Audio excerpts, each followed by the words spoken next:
Jesse butt dialed me. Hello? Oh, no. He doesn't know I'm on the other side here.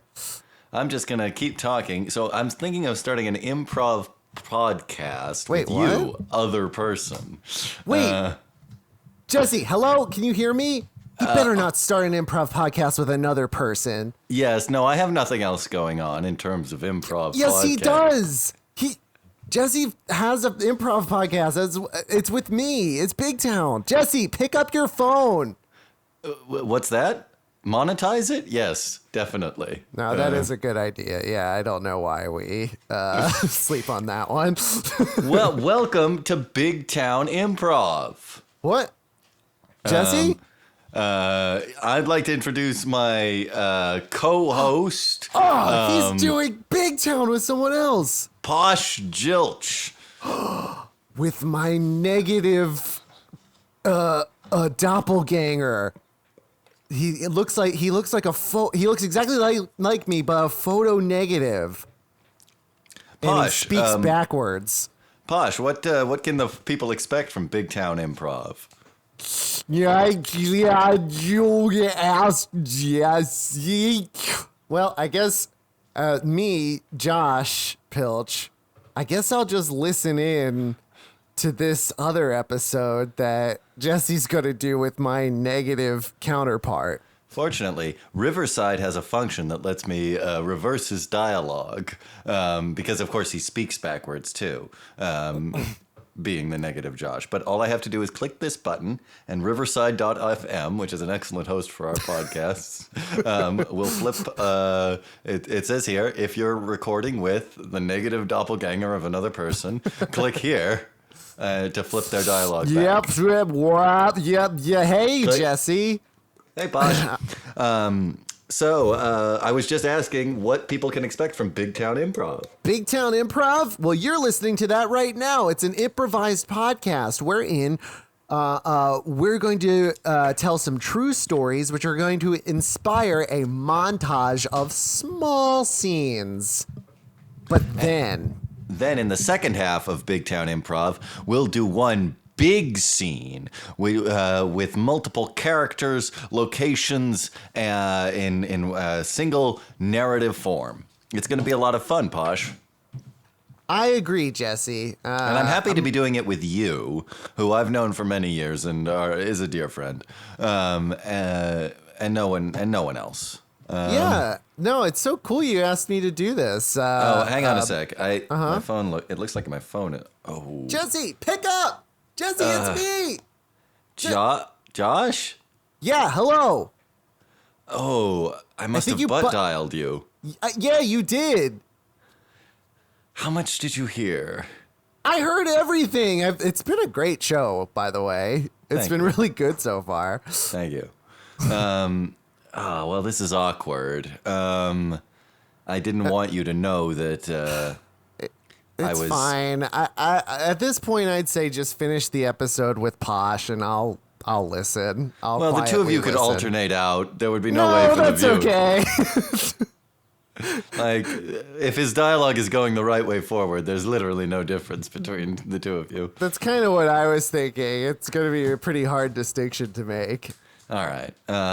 Well, Posh, do you mind if I call you Josh at certain points throughout this episode? That's fine. If I don't answer right away, just remind me. Sure. Well, it sounds like I've managed to soothe some frayed nerves here with your negative other self, your Mumudrai, the evil other self that we all face in the astral plane before. Oh, sure. Yes, that's right. I know it as the Cassandra Nova. Yeah. You are, of course, the Josh's first, experience of the alien, the different, because you're the spiritual antithesis of him. Right, exactly. But the weird thing is, there's a strange bit of overlap in that the both of you both do comedy improv podcasts pretty well, and enjoy doing them. Yeah. We have a lot in common. We probably have a lot of similar stories too. If anything like that should come up. Well, it is the storytelling part of the podcast, if I understand You're correctly. absolutely right, Posh. I've never And, done this before, but Would you like some random words? sure. All right. Well, our stories today are going to be inspired by the random words for reckless, garage, deport, familiar, mutual, producer, betray, set, date, organization. Wow. Okay. Yeah. Let's see. I guess betray already kind of came up as I betrayed Josh in a major way by organizing an episode with his doppelganger. Yeah, and I liked that because, that's kind of my whole deal, I think. Sure. Do you have a garage, Josh? I do not. I live in Brooklyn. Have you ever in your life lived in a place that had a garage? My grandfather had a garage. He had a big garage, and like we would keep like toys in there. I remember I had a wagon. I had a little Jeep that I rode around in when I was a little kid. Yeah, what else did we do with that garage? You know what we Do did you with have a my garage garage? was yes. You know what we did? We kept cars in there. Yeah, he did that as well, but My dad keeps it so loaded up with stuff that you have to be very careful if you actually try to put a car in there that you're not going to like run into bookcases or something. he does a lot of reading in the garage. He does a lot of everything in the garage. He prefers the garage to the upstairs of the house. Why is that the dichotomy, garage versus because the garage is downstairs. Yes. I see. Yes. Okay. Well, I think we have enough content Really? for our short scenes. For real? I mean, do you have any other things you want to talk about? I don't know. I mean, I probably could come up with something off of that. Let me. Hang on a sec. Yeah. Josh, are you still there? Yeah. Hello. I've been listening. It's a bit rough here with Posh. He doesn't have a whole lot of content to go off of for the short Oh, short really? scene. Because I thought that was plenty of material. Did you think so? We talked briefly about yeah. whether we had garages. For me, that would have been plenty. I would have been happy to start. All right, well, we're gonna do it. I guess we're gonna see where the short scenes go here.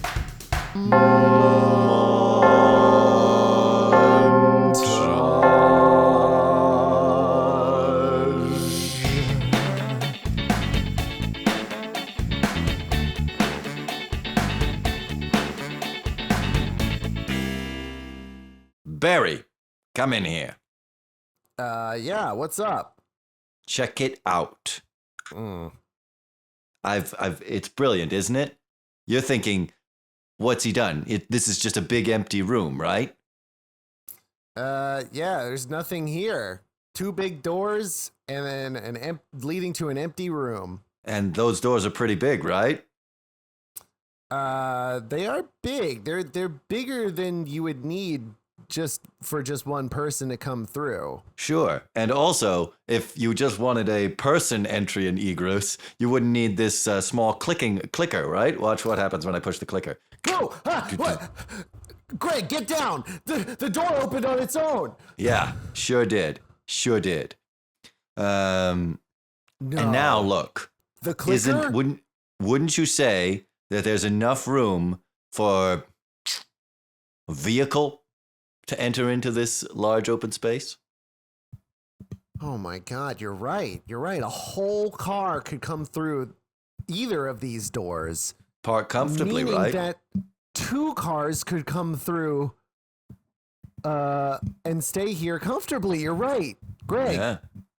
Greg, Yeah. Garage, you are a genius. I knew you would appreciate it. And wait a minute. Okay, now this has got my brain going. Are you thinking that this is going to become a car's house? Car house. No. We're thinking bigger. This is just a place to keep your cars when you're not driving them. What? Well, Yeah. I guess actually, I think we're thinking the same thing then, because I was thinking of somewhere, yeah, that the car would go when you're not driving it. It could live its life, you know, maybe raise a family. Perhaps we're not on the same page about what a car is here, Barry. Okay. When I say car, what are you thinking? Well, I'm thinking about my car. I mean, it's a large piece of machinery, 4 wheels, the door goes inside so I could drive it. It talks right. to me, tells me its hopes and dreams. We confide our deepest secrets in each other. It asks me questions about dating. A car. Barry, Yeah. Greg Garage. I think Yeah. everyone can agree that Greg Garage is a level-headed, practical man. Of course, Greg. I've known you for years. The entire Garage family is a trusted member of this community. Thank you.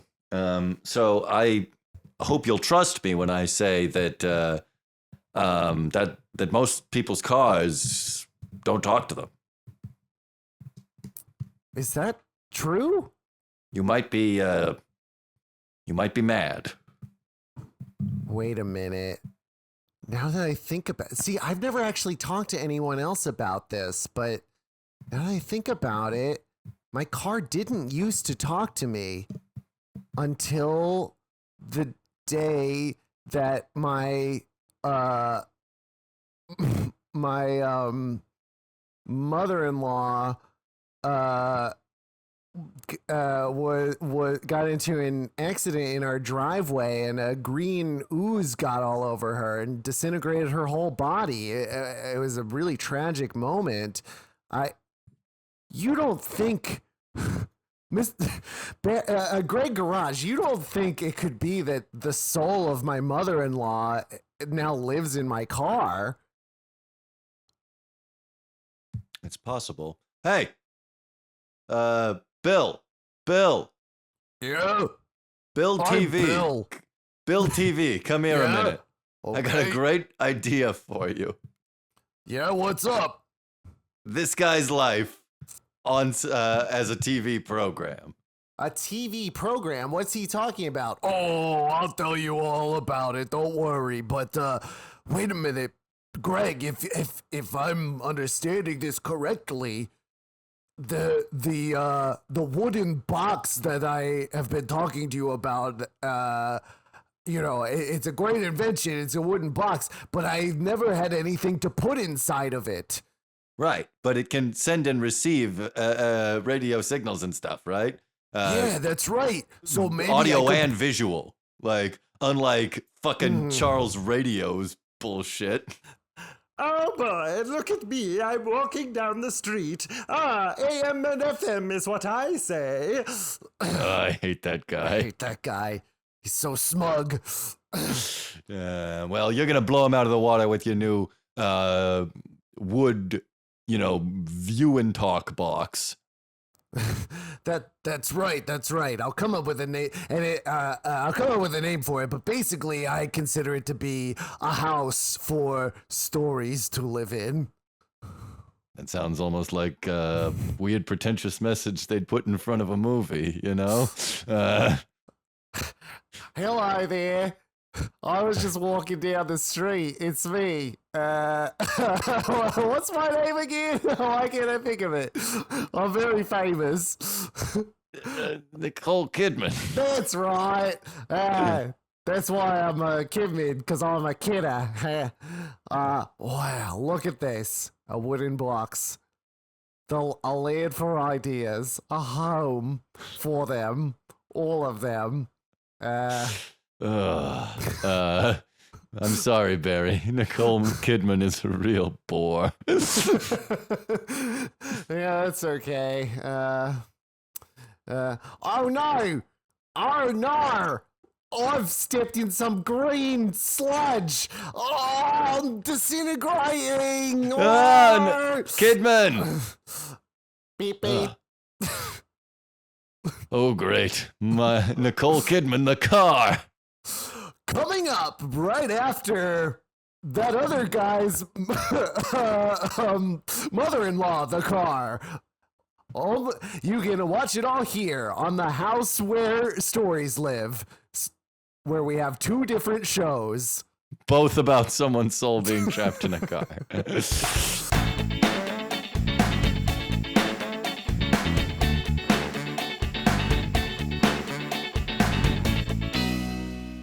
Knock, knock, knock. Yes? Hello? Paul Smith? That's me, Paul Smith. You probably don't recognize me, but I'm your father. What? No, you must be mistaken. My father died in the war years ago. No, that's what they told you, son. But, well, the truth is, I just liked the kitchen so much. You know, in the house where you grew up, I only liked the kitchen. It was my favorite room in the house, and I never wanted to leave it. What are you saying, Dad? Have you been in the kitchen for the past 25 years? It's true. And look, I'm doing a lot of work on myself, and I can't expect you to forgive me, but I am trying to. I was wondering repair. why a visitor to the house was knocking on the kitchen door. Yeah, probably was a visitor for me. Yeah, I'm trying to repair a lot of relationships in my life that were damaged by the fact that I wouldn't leave the kitchen, which you know, objectively is the best designed room in the house that you grew up in. The feng shui is really good, and there's the great light from the sun when you want it, and But why would Mom tell me that you had been killed in the Great War rather than simply tell me to go into the kitchen and see you still alive? we agreed that this would be for the best. That since I wouldn't be able, not unable, but I guess the word is unwilling to go to any important events in your life, or to see you even in another room of the house, tuck you in to bed, anything like that. We agreed it would be best to just tell you I was dead rather than, hanging out in the kitchen. Well, whose ashes did we spread at sea, Dad? I don't know. We found those. We had to make it a convincing lie, so, I asked your mother to go. The false headstone at Arlington? Well, now you know it's false, but yes, it's true. That's just a stone. That's just a stone. Your mother, you may have noticed when you traveled to DC, your mother was carrying a very heavy bag. She had to place that stone there to trick you. Your old war buddy, Colonel Williams, who promised to always be there for me because you saved his life at the cost of your own by stepping on that landmine? Yeah, that was just a bored loser that your mom met at Costco. Oh my God. And you were in the kitchen the whole time. Yeah, it's a beautiful room. Really, the light that gets in there and the way it shines through the curtains, Wait a minute. Huh? Is this why we always ran out of fruit by the foot so much? It's true. It's true, son. You ate my fruit by the foots. Look, it's one of the many advantages of the kitchen. It's where the fruit by the foots are kept. Son, this is the sort of lessons I could have taught you if I had been more present in your life, but it's fruits by the foot is the proper plural. Those are the sort of fatherly lessons that we missed out on. Well, why are you here? You're a stranger to me. I haven't seen you in decades. I know, and I see that was wrong, son. I had to escort my sister down the aisle because you weren't there. I know, it's true. Why are you here now? What's changed? Well, we ran out of fruit by the foot.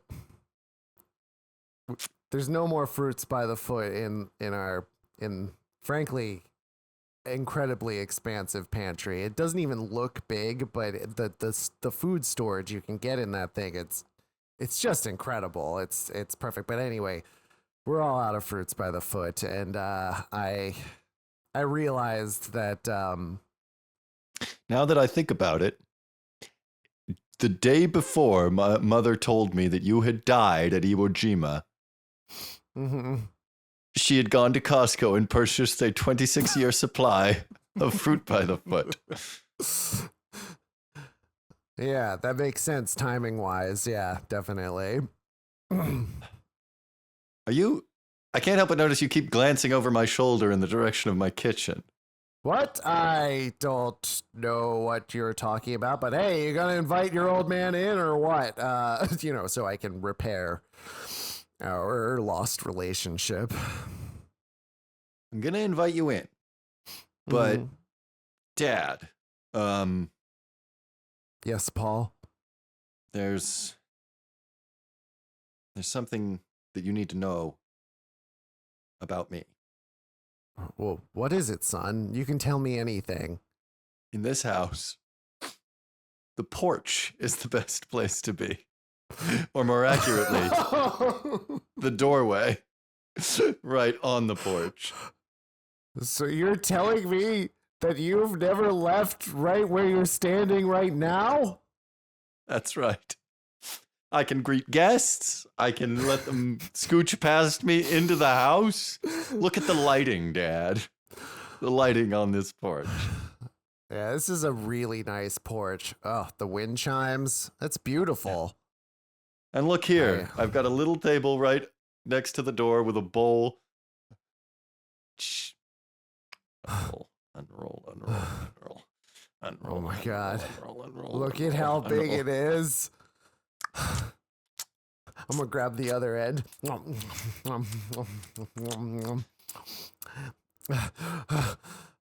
Son, this is the most beautiful moment of my life as we slowly approach each other's faces as we chew through each end of the fruit by the foot. That's it. You're I'll take opening one another end. one? Yeah. Tie two ends together. Dad, take this end. Okay. And another end. Into the house. Look, I can extend it all the way to the kitchen. And yet we're still connected by a delicious, gelatinous string of fate.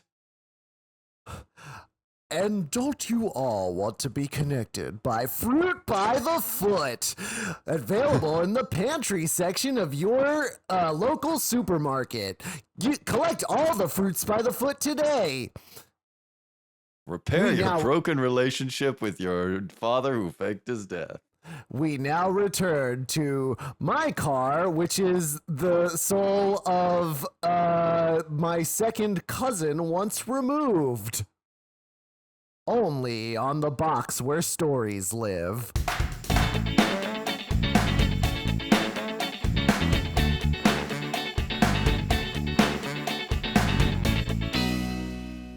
Beep, beep. Ah, a beeping noise. Well, yeah, what's up? What's up, fellow kids?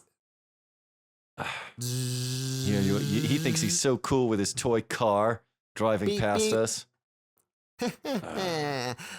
I'm basically an adult because I can drive a car. Beep, beep. You're 8 like the rest of us, Toby. Your car's not even real. Oh, yeah? Why don't you say that to my face, Bradley? You'll have to roll the window down. Okay. Just roll. What's up? Your car is not real. It's a fake car. it may be smaller than an average car, but it drives, doesn't it? Screech! Hey, what's this? It's me, Kid Diesel. Whoa, Kid Diesel's here. Oh my god. Toby, you're in trouble. He's here to race you. What? But Kid Diesel that's just his nickname. This is a 20-year-old man in a hot rod. That's right, but he races kids in their little toy cars. Street races them. What? Bradley, I'm a little nervous about that. I mean, if you drive a toy car, that's you're basically asking for his attention. Yeah, Toby, you probably shouldn't have been bragging so much. This is a lesson to you, Toby, about the problems of too much pride. Oh, I don't want to learn a lesson about pride. I'm 8. Mr. Diesel, yes? We're gonna race. And if I win, I get your car. Why do you want my car? You can't even fit in here. I'm gonna add it to my collection. Huh? I'm turning to look at your house. Inside your garage, you've hung up, it looks like 99 little toy motorized cars. That's right.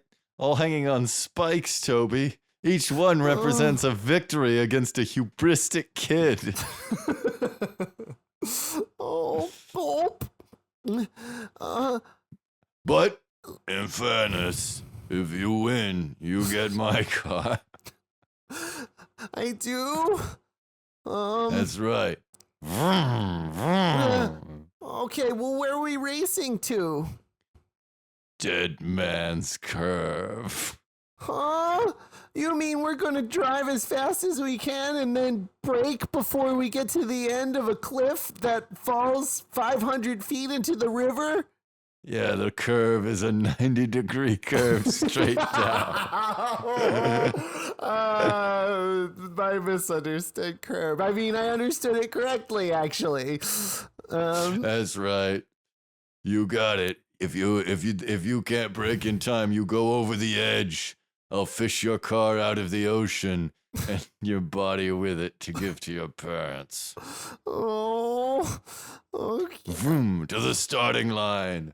Wait, is there any consequence for me not doing this? Shit. Aha! I finally undone Kid Diesel! Well, hold on. I say that there is. You've been bragging about your car a whole lot. So Yeah. if you don't race Kid Diesel, then you don't get to play Super Smash Brothers at my house next week. Bradley, come on, I want to! I know you want to, but you always blame Captain Falcon, and it's annoying. Yeah, I'll show you my moves! Well, All it's right, not fine. happening. Riding up to the starting line, I'm gonna prove to all of you that actually my little toy Jeep is awesome, and it's fast, and it can brake like none other. Well, I hope you're right, because you'll die if you're wrong. All right. Maybe I should learn a lesson about peer pressure from someone. I don't know. All right. You see this sexy lady in a tube top? She's holding a big flag. When she drops it, we go. Okay. I have weird feelings about this. It's because of your imminent death. Oh, yeah, that makes sense. And begin. Ooh. Well, other kids here on the playground. What are we thinking about this? I don't know. It seems kind of dangerous.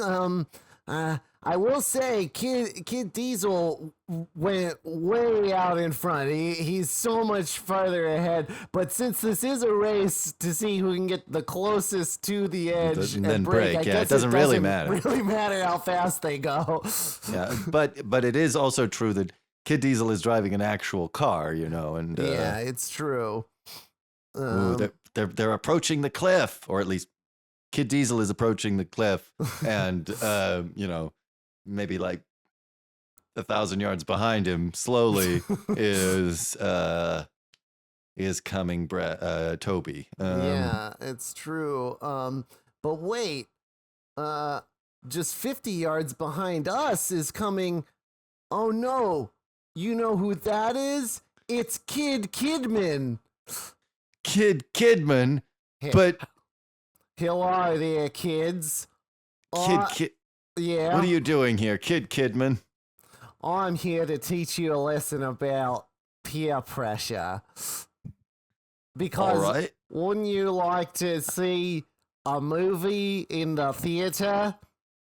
I mean, ever since they created the theaters out of the box where stories live in an expanded form, I've been really interested in seeing it. Yeah, I want to see that. It's the most amazing experience, and if you don't go, you're a loser. All right. What? Wait, are you peer pressuring us? Yeah, that's right. How do you like it? I don't at all. It's an unbelievable experience. Well, I want to go. Well, then why don't you? Okay, I will. I'll go. We'll go to the theater right now. Go ahead. Hey, what the heck? Nobody's watching me drive. Oh, I'm gonna reverse a bit to pull up level with your window. Hey, not too late to back out and give up. no way, Kid Diesel. I'm gonna win this. All Even though right. none of my friends are looking anymore. It looks like they're headed to that nearby Cinemark. Huh? What's that about? I don't understand why any of that. Oh no, we're both going over the edge! Ah, we should have been paying attention. Hey, wait a minute. What's going on over there? It's me, Kid Stallone. Kid Stallone. Yeah. Did you just catch both our cars? Yeah, that's right. I got you. You're pretty lucky, and maybe this will teach you kids a lesson about making. looking where we're yeah, going looking when where we're you're driving. going, don't you think? Yeah, that's. Yeah. Hey, Kid Stallone. It's me, Kid Statham. We need you back on the Kid Spendables. Well, Kid Diesel, actual kid, what do you say? One last mission For family. for family. That was a pretty good movie. I wonder how the race turned out. Wow, what a wonderful experience here at AMC Cinemas.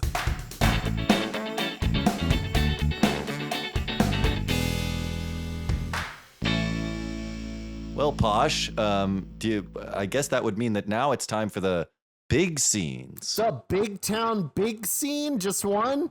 Yeah, just one.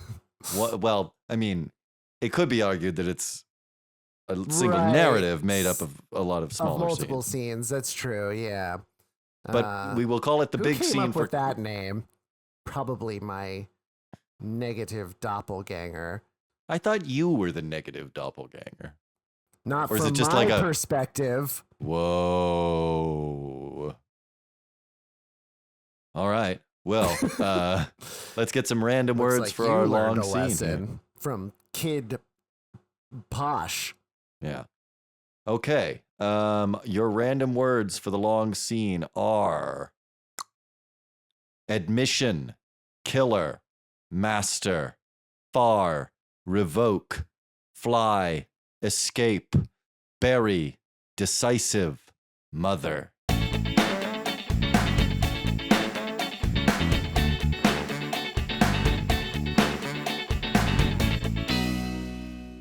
Darling, I'm really going to enjoy our visit to this museum.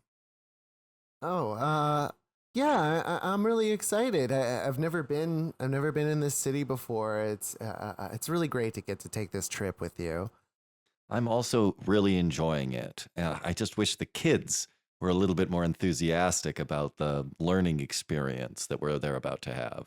I know. Here in Washington D.C., the capital of our great nation, and The Smithsonian, the greatest museum in the country, I think. I agree. I mean, there's so many pieces to it. There's so many things to learn. It's too bad about our negligent and uncaring children. Yes. You'd think that Samantha, being the older one of the two, would show a little bit more responsibility in trying to encourage her brother to learn. Yes, and on the other hand, you might think that Lawrence, being the younger and more rambunctious brother, would have some interest and imagination to want to learn and grow.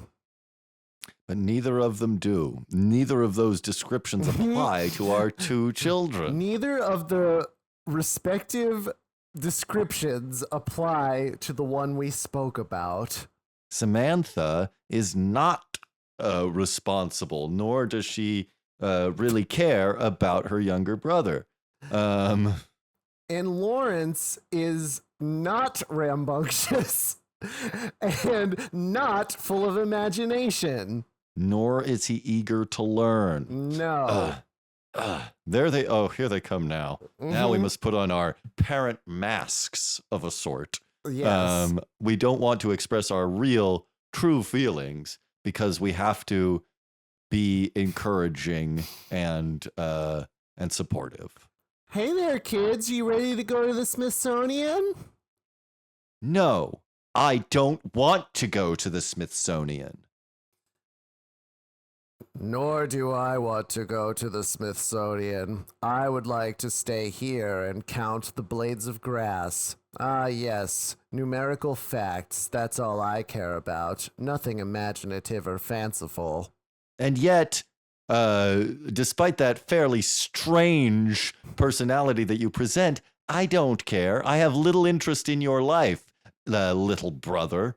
I'm more concerned with texting my friends back home in Hoboken, who I am resentful that we left behind for 2 weeks to go here. Okay, well, that's enough talking, you two. We've got to get down to the museum just as it's opening. We want to spend the whole day there. Yes, let's go. Okay. Oh, let's start with the Air and Space Museum.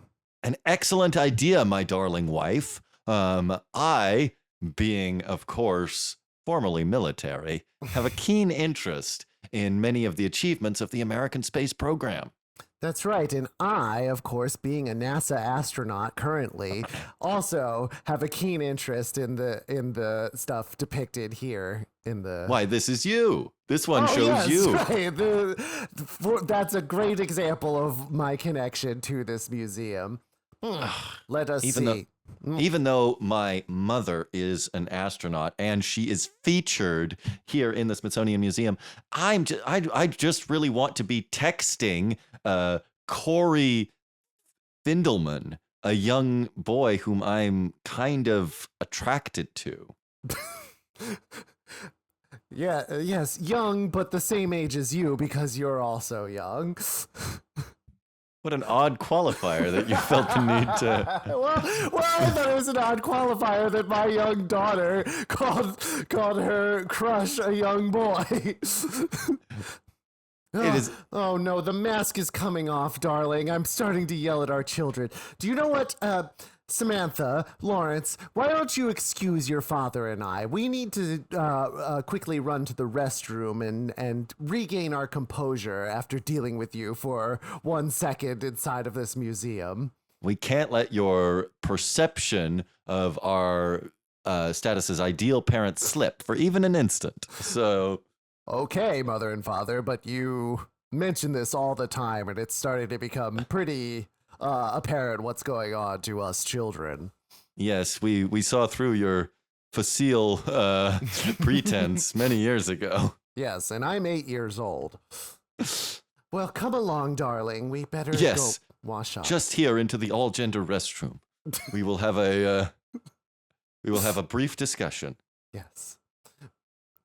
Attention, museum goers. The museum. My darling wife, we must hold our discussion for a moment. The PA system is making an announcement, and you know as well as I that if they feel the need to interrupt people's day at the museum, it must be with a message of critical importance. I agree, my darling husband. Okay, it's me on the PA system. I assume you're all listening now. Well, good thing you are, because the museum's going to close in 1 minute. So please make your way to the exit. My disdain for you is overcome by my confusion, Lawrence. But because surely we just arrived. That's what I thought as well. Well, And our father was explicit that he wanted to be here when the museum opened. yes, that so was that a we line could get- he said earlier. You're right. Am I wrong in thinking that this could be indicative of, and perhaps I am making too Yeah. many assumptions, Lawrence, but do you think it could be indicative of some peril which we may face this day? I suppose if I look at the facts, that could possibly be true. It could also, in some way, indicate some sort of fanciful adventurousness that we may face this day. It's true. It could be danger, or it could be whimsy and delight, or it could be some combination of both. If only I could see the perspective of the museum administrators right now. I can't help but feel that they would have a greater grasp on what might be occurring in the museum at this time.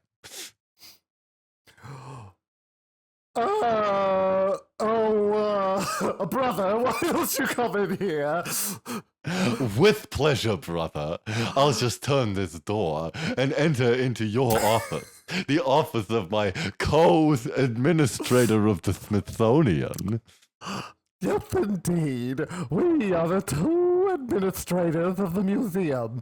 Would you believe that when I started talking, I didn't even mean for this voice to come out, but there I am. Of course. That's because, I mean, you and me are simply the logical choices to run a museum of this size and complexity. Right you are, Abner. Quite so, Wabner. But what do you think the guests are thinking right now, since we just announced the museum was closing merely 5 minutes after it opened? Well, I'm sure there's some amount of confusion, but I have been studying the cameras of the museum, of the security cameras, and I noticed a young boy and girl who have a lesson they need to learn, the sort of lesson that can only be taught after hours. So, we close the museum and we release the killer.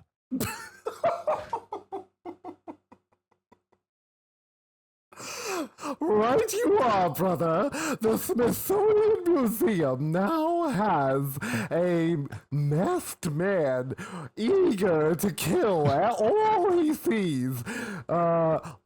We shall hope that most people have left, leaving only the children who will have to challenge the personalities they believe themselves to have in order to survive this closed museum. Oh, yes. Perhaps as they flee from this killer, they will learn to grow closer and appreciate each other. Perhaps not. Oh, only time will tell, brother. Oh, we sure are such fanciful, whimsical museum directors. Oh, they're heading for the exit. I'd better lower the gate. Beep, beep, beep. Well, here we go. Let's just get out of here. What the? There's a security guard there. Excuse me. We're still on the other side. Can you raise the gate so we can leave? Oh yeah, that's strange. Yeah, sorry, but where are your parents? Don't you two are all alone? Oh, they just stepped off for a few moments to put on their mask of maturity and compassion. They said they'd be back any minute. I see. Well, then they'll know to meet you out front. Let me see if I can get this gate open. What? Sir, brother, Yeah. you read a lot of books, right? Sure. Do security guards books. normally? What? Nonfiction books, for sure. Well, that's what I want to know about nonfiction. Do security guards normally sprout a wicked curved blade from the middle of their chest, dripping with blood? No, Samantha, they certainly do not. This is the first of such events that I've ever heard of or experienced. Huh. I'm upset, and I'm not happy about this situation, but it's kind of nice to have you here to provide that fact for me because it gives me a greater context of the situation. Oh, thank you, Samantha. That's kind of you to say. Oh, look. And based on that, I have to make up the following recommendation to you. Yes. What is it? Let's run! I, the security guard, am slowly sliding off the sickle, revealing a masked man. This is wonderful, brother. We're down one security guard already. I'm eating popcorn. If I had a better sense of what Wobner, looked like, this might be a good-looking meme or GIF. But you don't. Perhaps one day someone will draw me. Maybe. But for the time being, let's see if those two children can escape from a fully grown man with a blade. He's caning on us. It's a cloaked figure with a scythe. And he's wearing a cheap Halloween store mask of like a cute dog. It's like a really disturbing mixture of imagery. You're right. We'll never be able to run away from him. Here, quick, duck into this room. Duck. It's dark in here. Where are we, sister?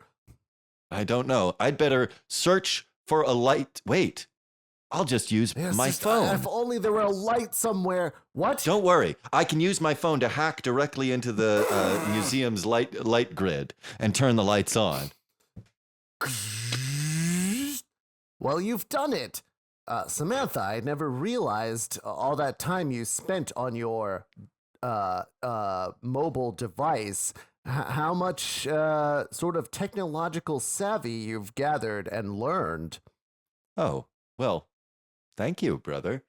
We appear to be in a hall of wax figures of some kind. Now that I look closely at this first figure, do you not think it odd that it represents a middle-aged to elderly man, his face worn by the cares of leadership, and he wears a powdered wig upon his head, as well as clothing that I would have to describe as old-fashioned. Do you recognize this man? Well, Samantha, this, of course, is George Washington, the first president of the United States. This is a lovely depiction of what he looked like when he was alive. I see. Then, if this is George Washington, we proceed to the second figure. Surely this is John Adams. Well, good guess, Samantha. How did you know who the second president was? at this time, I Googled it on my phone. You could have done that with George Washington as well. Well, but I had no context for what search parameters to use. But now that I know we're dealing with presidents, it's likely that when I proceed to the third wax figure here, it will represent Thomas Jefferson. And yet, as I do so, I admit that my book learning is not as good as yours, but I didn't know that Thomas Jefferson was a tall man in a black cloak wielding a scythe and with a plastic dog mask.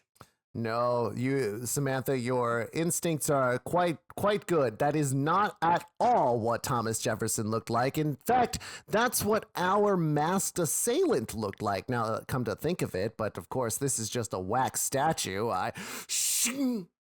Run!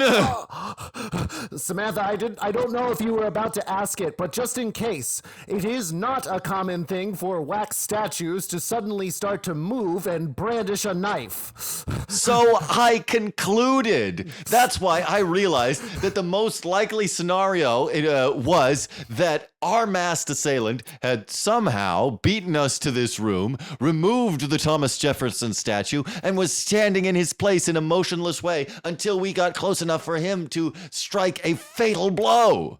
It was only this deduction that allowed us to escape certain doom, Lawrence.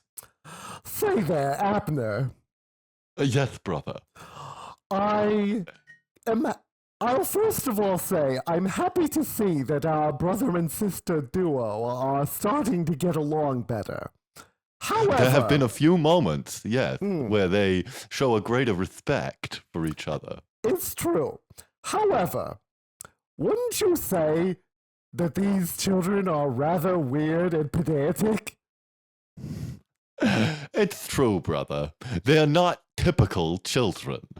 No, and the closer they get together, it only brings out more of that aspect of their personality. The way they kind of belabor points in an obvious way over and over again. It's true, brother. Wabner would never respect someone who does something such as that, and by that I mean belaboring the same points over and over. Well, their pedantic nature is not going to be enough to save them, because they have not yet realized the secret of the masked killer. Oh, that's very true, brother. Oh, you and I both know the secret, so no need for us to say it right now. Why would we say it, brother? It's information we both possess. It's true, but on the other hand, we of course both know that we're brothers, and yet we mention that nearly every other sentence. You're not wrong in that regard either, brother. But look, Samantha and Lawrence are now entering the Hall of Taxidermied Wildlife. Let's watch. With no other guests in this museum at the moment, being surrounded by all these taxidermied animals is unsettling to me, Lawrence. Samantha, I must admit that unsettled is the feeling that I've been feeling as well.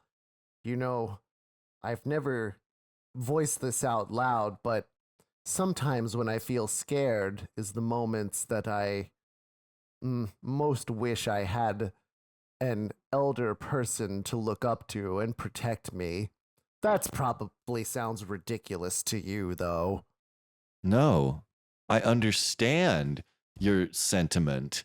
I, too, have often felt that maybe we'd be better off if we hadn't seen through our parents' mask of competence at such an early age.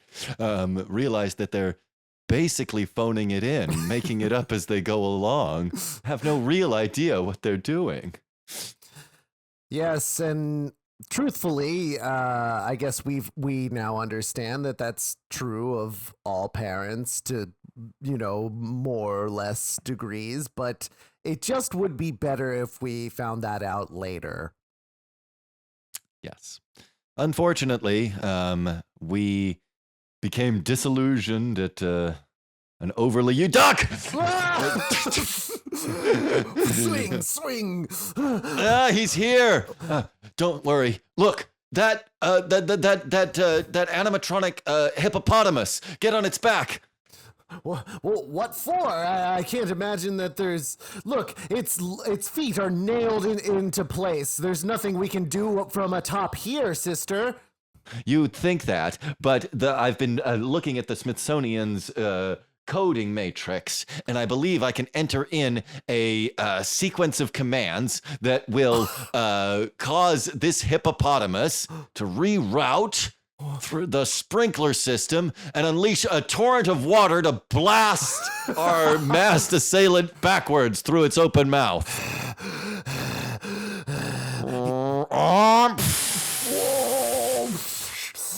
It worked! Hey, sister, look! The door to the backstage of the taxidermied animals is open. Let's go hide in the exhibits.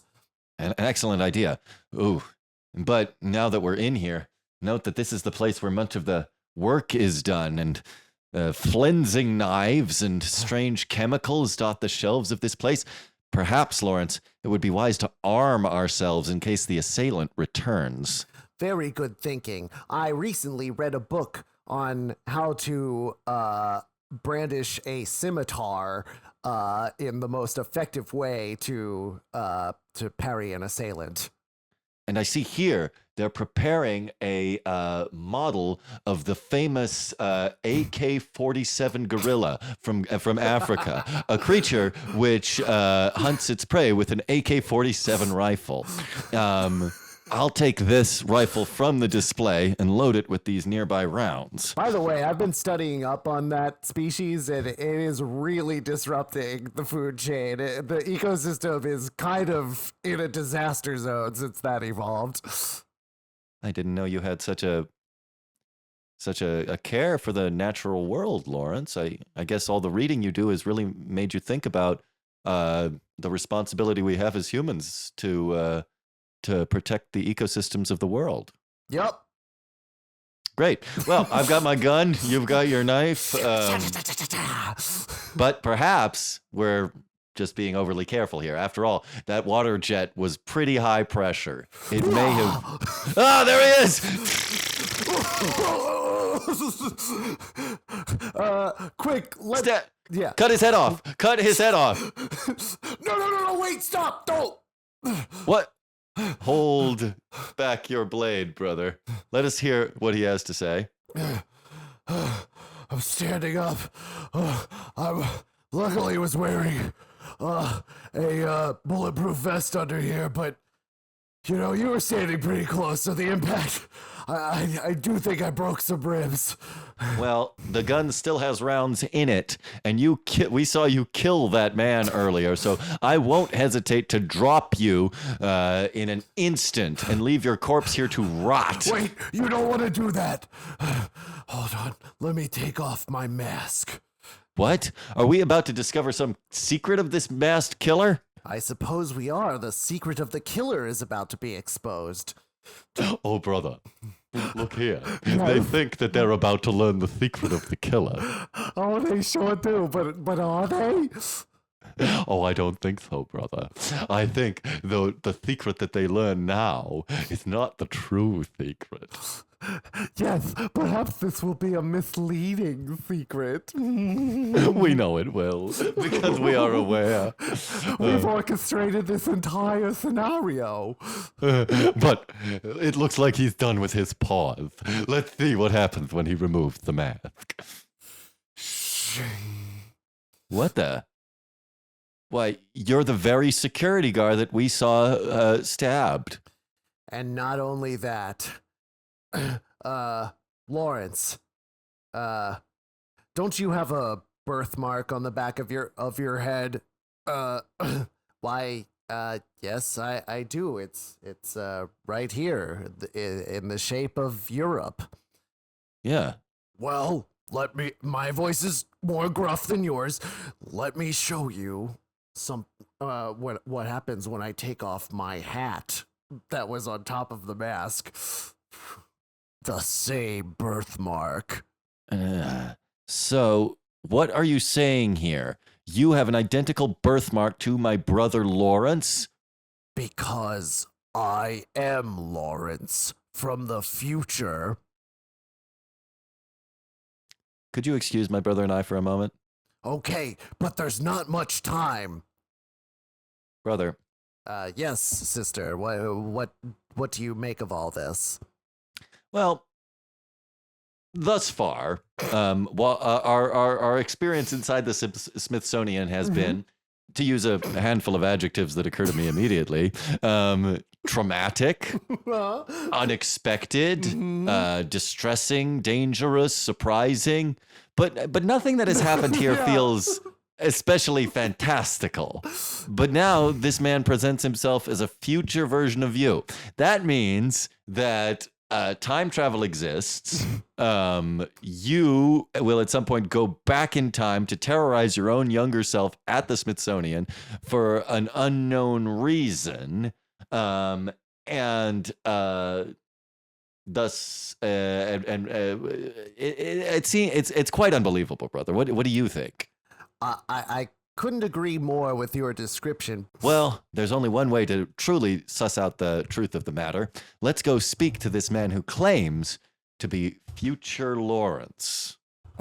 Future Lawrence, if that is who you really are, we need additional context. Okay, but you better follow me. I'll be able to explain this better once we get to the room of television, memorabilia, and props. I realize that you're leading us to the next point of our adventure here, but no, you tried to attack us more than once with a bladed weapon. Why should we follow you anywhere? You've provided no reason to believe you. Because I'm you. You recognize me, don't you? Even if that were true, you still tried to kill us. It's true, sister, but perhaps now is the moment for me. Shink. Huh? What was that? Slowly, let's slowly turn around. Okay, slowly. Though. Now, future Lawrence, you should turn around as well. Okay, I'd be happy to. Thank you, my dear sister. I don't know if I entirely believe.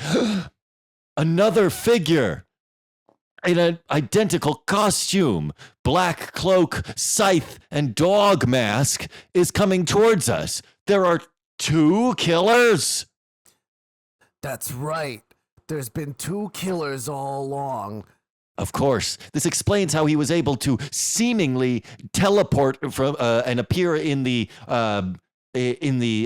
waxwork room, even though he was behind us.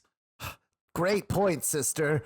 And it also explains why now he looks identical to the security guard we saw. So that makes me think that the security guard might have also been me from the future, but like from an earlier point in the future, and that this later or rather than that other assailant who looks identical to him came and killed that earlier future version of myself. It's entirely possible, but also a point I think should be considered at a later, if you'll pardon the pun, time, because he's descending upon us blade in hand, and he does not seem as friendly as the other version of you who is currently behind us. Which is why, children, as you'll recall, I suggest that we run!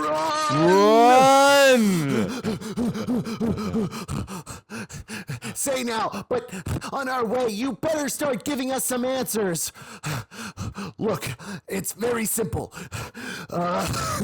Your mother and father, right? Haven't you been wondering where they got off to? I assume they were still attempting to regain their composure in the all-gender restroom. It's more than that. You see, this was the day that they were never able to regain their composure as parents again. You were forced to raise yourselves. And you ended up living in the museum for the whole rest of your lives. The truth is, I was able to eventually cope with it, and because I was so invested in book learning and no imagination or anything like that. And I became a security guard, a really sad security guard. But you, Samantha, went mad. What? Yes. But I don't. Well, here we are in the TV and memorabilia area. That's right. Well, I think these I can. props are pretty interesting. They came from the box where stories live. Oh, neat. I'm going to use my app, which is currently plugged into the Smithsonian security, to lower these a gate in front of this door to slow down our pursuer. Okay. Now we can get more context here. So you say you became a security guard. Yes. But then why the mask and murder? Well, the mask and murder wasn't my idea. It was yours. You mean it will be mine? Yeah, well, from my perspective, it already was. But yes, it will be yours. What happened was you became a deranged killer. And so I saw today as the nexus point when everything changed, when our parents abandoned us. So I decided to go back to don the costume of you, the killer version of your future self, invent a time machine based on everything I learned from living here in the Smithsonian, and change what happens today. Let us try and look at this from a non-linear perspective. Sure, So, we'll all check out. So, Yes. what happens is, Yes.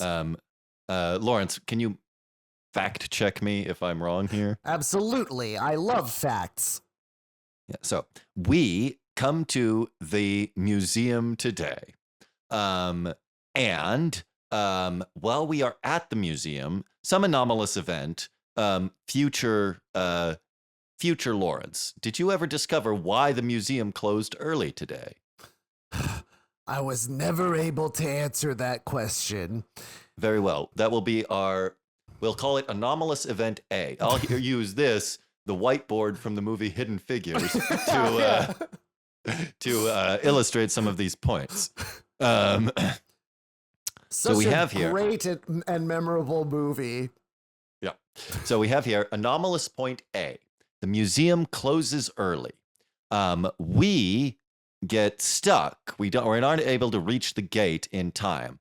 Our parents, who had left us a moment ago to regain their composure, apparently exited the museum in an orderly fashion, and we're on the other side. I would surmise, therefore, that when they saw we were stuck in the Smithsonian, they broke. They saw their chance to escape and leave us behind and left, returning to the hotel. That makes sense. And then catching the flight back to Hoboken tomorrow morning at 3 p.m. Yes, the Hoboken airport. Yeah. After 32 years trapped in the Smithsonian exhibit.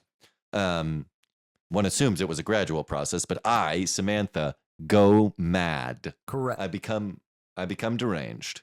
And I start killing people, I guess, dressed in a cloak and with a scythe and a dog mask. Yep. Yeah.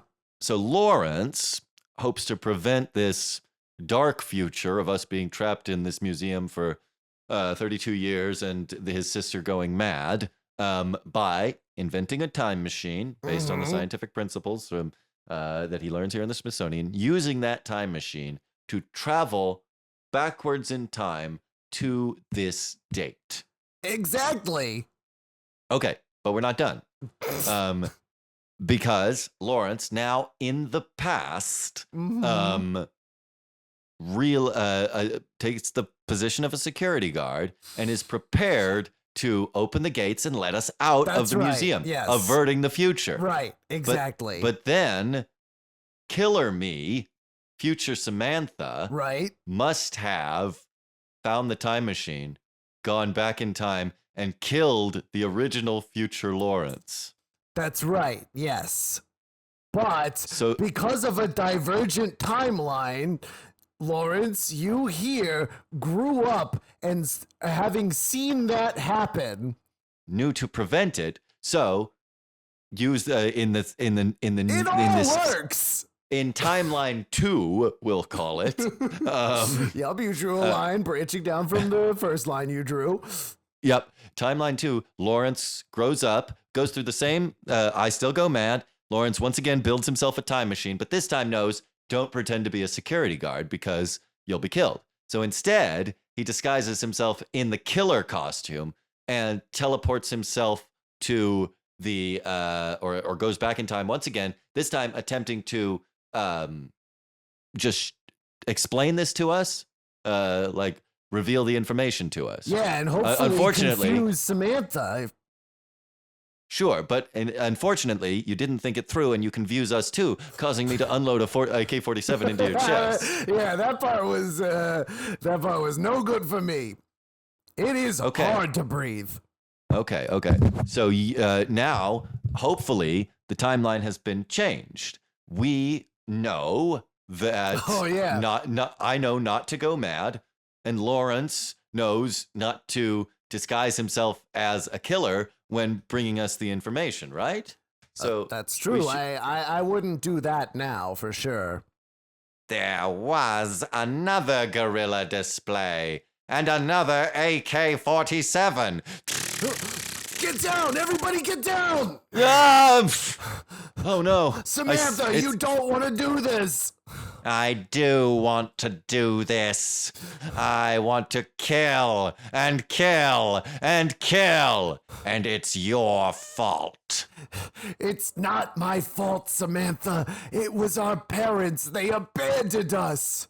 Oh, I accept that they have a fair amount of fault in the whole situation, but it is also your fault. You know what you did 10 years from now. Oh no, we can't possibly add another detail to this, can we? We can. Do you deny deleting Corey's contact info from my phone? It was becoming a problem. It was an obsession, Samantha, okay? We were never gonna get back to Hoboken. Why not? Why couldn't we just leave the museum the second day when they reopened? Because every time we went towards the doors, it would close again. Like some mastermind's weird sadistic trap. I still don't know why that happened.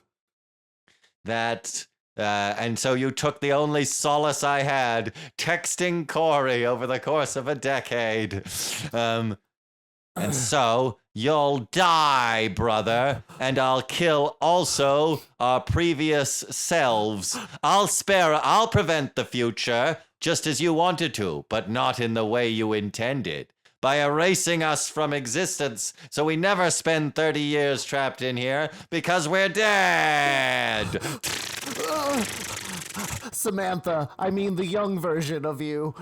Yes. I just want to say I'm so sorry that I could have ever let anything like this happen to you. Even though you're my older sister, I should have taken better care. I just have a hard time expressing my emotions.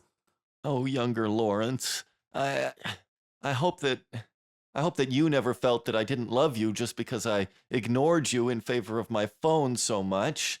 I just didn't think we had very similar interests. We're allowed to be our own people.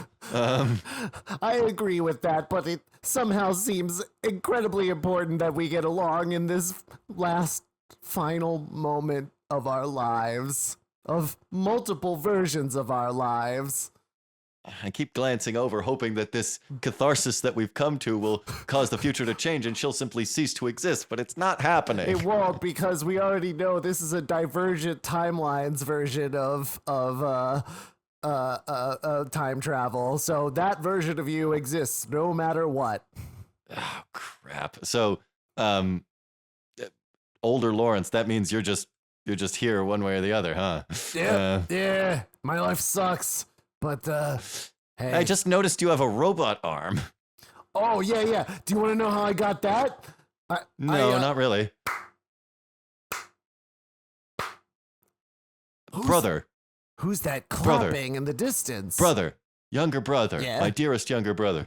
Am Yes. I incorrect in saying that the sounds of violence and our own whispered conversation here is now being superseded by a third sound, one that I would not have expected to hear in a closed down Smithsonian Institute? The sound of someone clapping at, it must be admitted, a much slower rate than a normal person clapping in celebratory fashion would clap. I have to agree with your analysis on this one, my dear sister.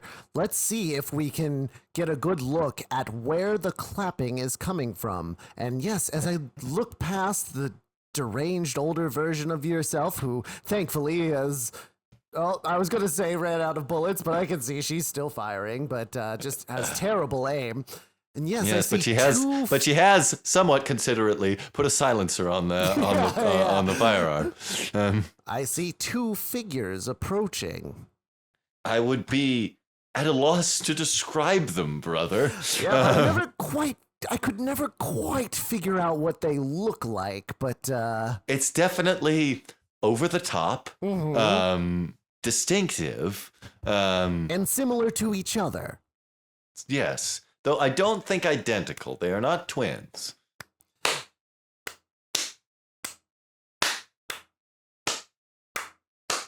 Brother. Boy, they sure are taking their time. Yes, brother? I must congratulate you on your slow clap. Oh, I appreciate your congratulations and return them to you for your slow clap. Future Samantha. Freeze. What? She's suddenly paralyzed.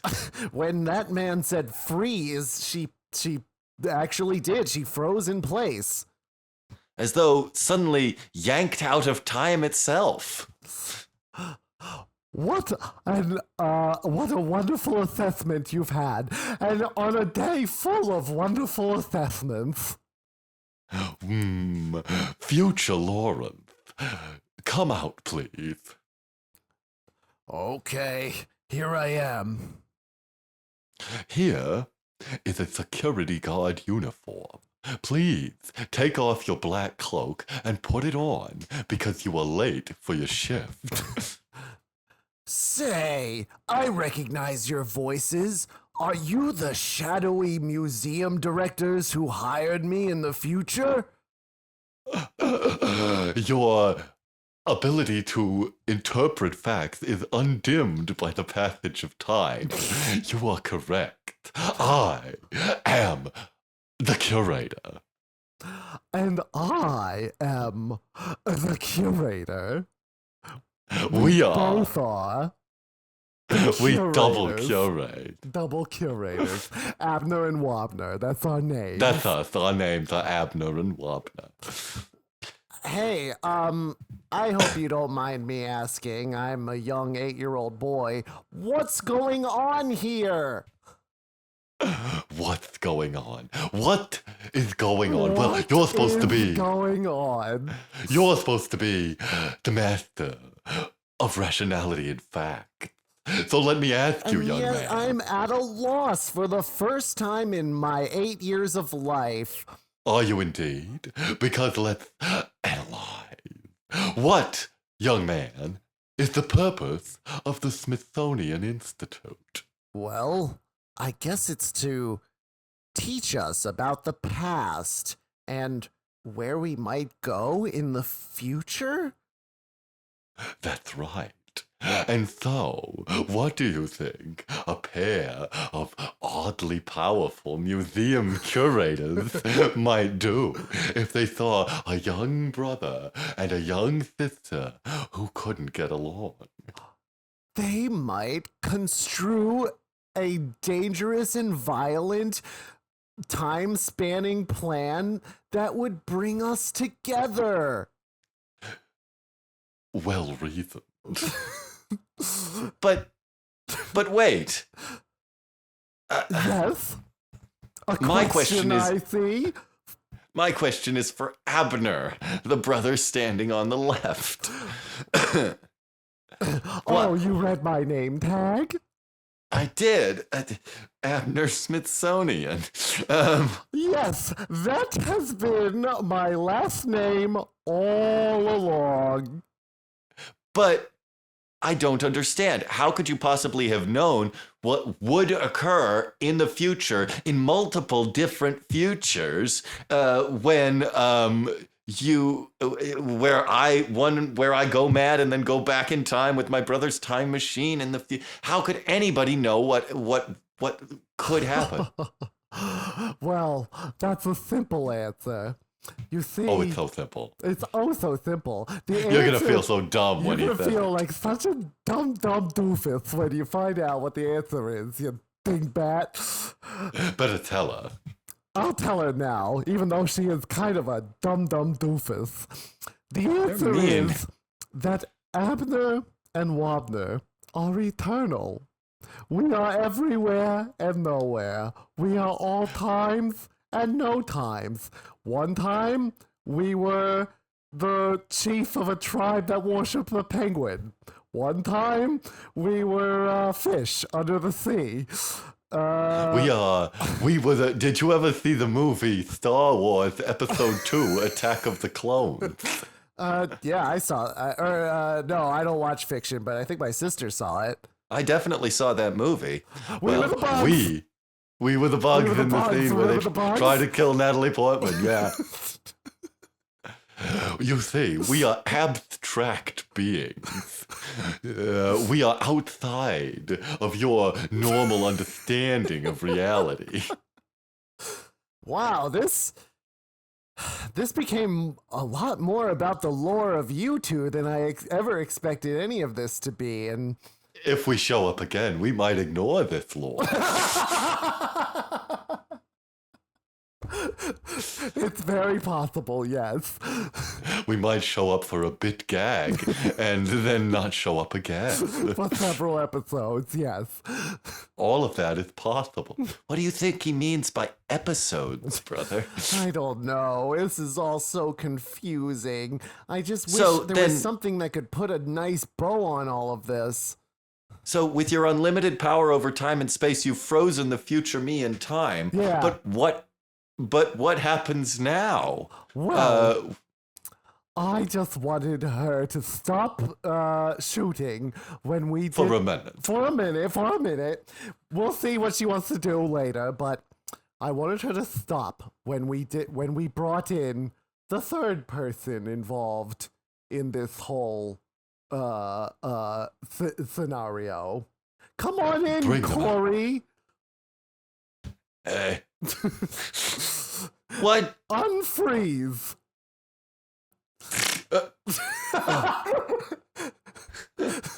What? Corey Findelman. He's your age, young Samantha. Why would they bring in the young version of Corey? I'm here too. Whoa. Old version of Corey. Version of Corey from the future. Hey, Samantha, I remember you from when I was a kid. You stopped texting me. My brother deleted your contact info from my phone. Yes, and that was an evil and wrong thing to do. We've taught you a lesson too. Yeah, older Lawrence. You thought you were just a device in this, but no. Oh, you too. Well, Or older. Oh, do you mean you're still interested in me? Yeah, I always was. I just didn't know what happened to you until these two eternal beings popped up in my life and explained how you had become a maniacal serial killer in the Smithsonian Institute. Yes, it's for 30 years I've been trapped here murdering people because I Yeah, my I really parents in our timeline, you know, it is unwise to visit the Smithsonian museums. It's well known that a serial killer lives there. Oh, Corey. Well, wait a minute. Based on the rules of time travel that were established so far, rules which I admit Abner and Wabner might have the power to break because they're like godlike Q beings. But wouldn't that mean that if you've been taken out of your time, a new divergence has been created and you can never return to your future? Wait, really? Abner, Wabner, what the hell, dude? Oops. Oopsie Sorry. daisy. You're stuck You're here stuck here forever. forever and ever. But if it helps you, your future's pretty bad. I It guess had maybe- that does help. Wait a minute. It had maybe 5 years left. Really? Wow. Okay. I guess I'm glad you saved me then. They didn't do anything about climate change. We could do something about climate change, but we didn't. We won't. We won't do it. Yeah, well, I mean, I'm young Corey, and I'm a surprisingly open-minded young man. I think I'll grow into the kind of person who would willingly date a killer, but for now, I'm content to, look past a kind of embarrassing episode in a teen's life.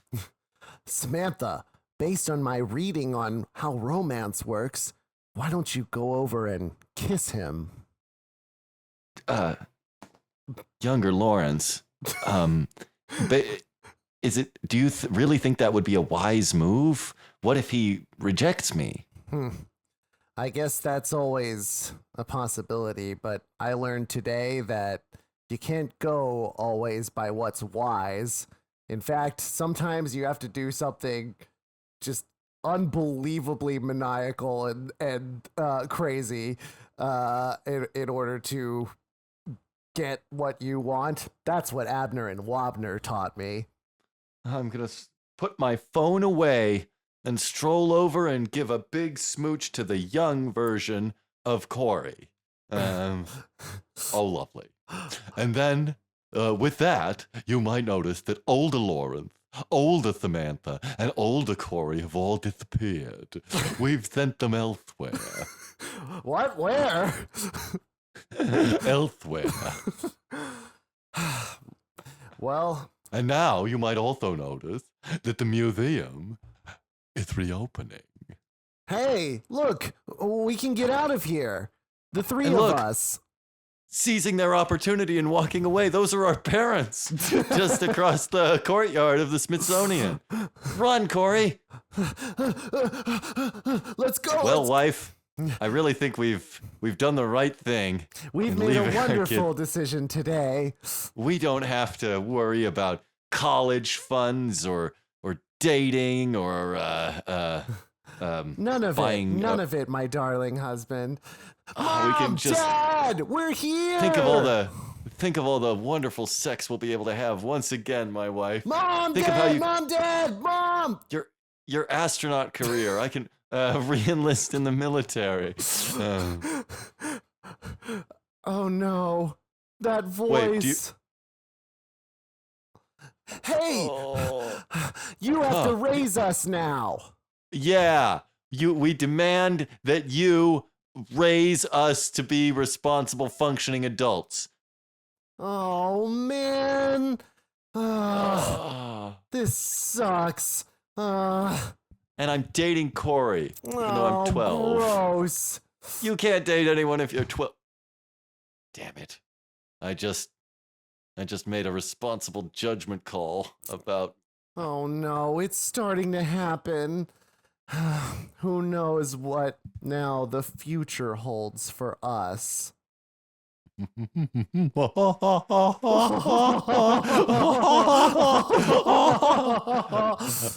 Actually, I was thinking that maybe I'll just spend the rest of their childhood in the kitchen. Ooh, the kitchen is the best part of our It's house. the best room.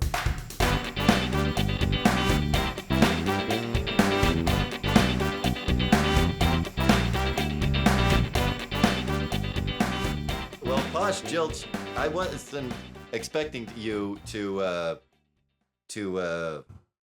bring us such a deep analysis of Abnerian Wobnerian lore. Yeah, no, in the negative world, I've spent tons and tons of time figuring out what those two are all about, while my positive counterpart just sort of, use them in past episodes of Big Town Improv for just random and stupid, unpredictable jokes. Yeah, and yet I can't help but wonder what the perspective of Josh Pilch is and wherever he is. Meanwhile, and I'm Messi Joriarty, the negative counterpart of Jesse Moriarty, here with my special guest on Tigbound, Josh Pilch. Thank you, Messi. It sure is good to be on this show with my new best friend. Well, from the scene that didn't happen in a garage showcasing the invention of the garage, the TV, and Nicole Kidman, none of that happened. To the front porch that we never saw, where the father reunited with his son. To the street race, which didn't feature kid versions of Vin Diesel, Sylvester Stallone, and once again, Nicole Kidman teaching lessons to arrogant children. And from that street, never going all the way to the Smithsonian Institute. Where we certainly didn't learn all about recurring characters Abner and Wobner and teach a time travel lesson to a pair of kids. Nope. And not from that museum, definitely not to Tigbound. And from Tigbound. Not to your town. Your bound. Yeah. Lost it at the end a little there. Hello. Hi. Hi. How are you? Hi there. Good day. Wow. The music by Steve Wilder Blumenthal of WilderBlueMusic.com sounds weird when it's reversed. Yeah. It's actually messages telling you to worship Satan.